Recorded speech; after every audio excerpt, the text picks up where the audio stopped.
Assalamualaikum warahmatullahi wabarakatuh. Apa kabarnya anak-anak? Semoga kalian semua dalam keadaan sehat ya. Baiklah, hari ini kita akan belajar mengenai kerajinan bahan keras.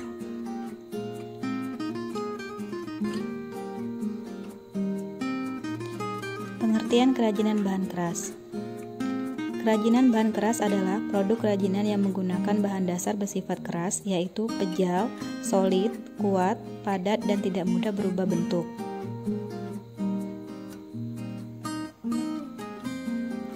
Prinsip kerajinan bahan keras. Yang pertama, keunikan bahan kerajinan. Yang kedua, keragaman muatan nilai dalam produk kerajinan. Dan yang ketiga, aspek perancangan dalam produk kerajinan. Sekarang kita bahas dulu yang pertama ya, tentang keunikan bahan kerajinan. Untuk membuat kerajinan bahan keras, sebaiknya kita menggunakan bahan yang memiliki keunikan tersendiri. Misalnya pada bahan kayu, memiliki keunikan tekstur serat kayu yang unik dan tidak ditemui pada bahan lainnya. Ini contohnya. Contohnya pada serat kayu dibuat menjadi meja. Prinsip yang kedua mengenai keragaman muatan nilai dalam produk kerajinan. Nilai yang pertama, nilai fungsional, yaitu nilai yang menyatakan bahwa suatu produk dapat digunakan sebagai benda pakai. Yang kedua, nilai informatif, yaitu nilai yang menyatakan bahwa suatu produk memiliki tujuan memberikan informasi. Yang ketiga, nilai simbolik, yaitu nilai yang menyatakan bahwa suatu produk memiliki unsur berupa simbol dari suatu hal. Dan yang keempat, nilai prestis, yaitu nilai yang menyatakan bahwa suatu produk memiliki unsur yang dapat menjadi kewibawaan. Contohnya seperti ini. Yang pertama ada kerajinan keranjang dari rotan memiliki nilai fungsional. Seperti pengertiannya tadi, bahwa nilai fungsional itu hasil kerajinannya bisa digunakan dan keranjang rotan ini bisa digunakan.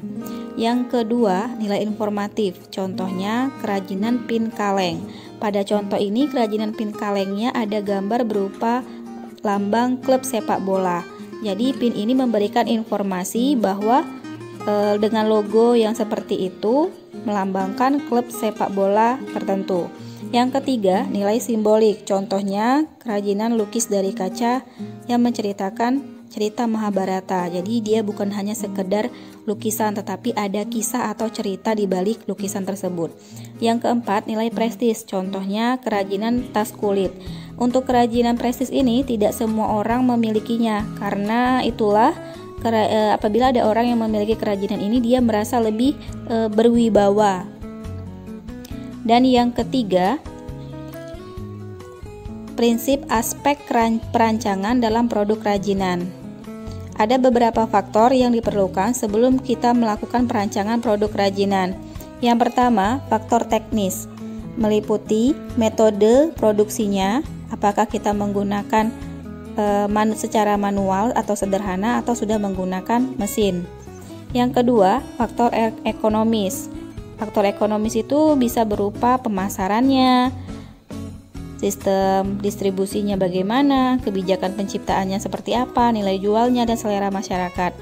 Yang ketiga, faktor ergonomis. Ergonomis ini maksudnya produk kerajinannya nanti harus memberikan kenyamanan, keamanan, kesesuaian, dan kepraktisan. Kemudian faktor selanjutnya, faktor sains dan teknologi. Jadi kerajinannya itu harus terdapat unsur terbaruan atau temuan baru yang mengikuti perkembangan pengetahuan dan teknologi.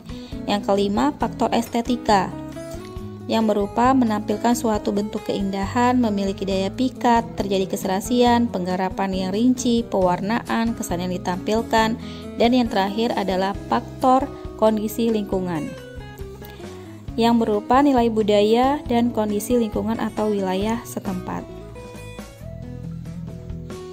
Demikianlah yang dapat disampaikan pada pertemuan kali ini. Terima kasih. Wassalamualaikum warahmatullahi wabarakatuh.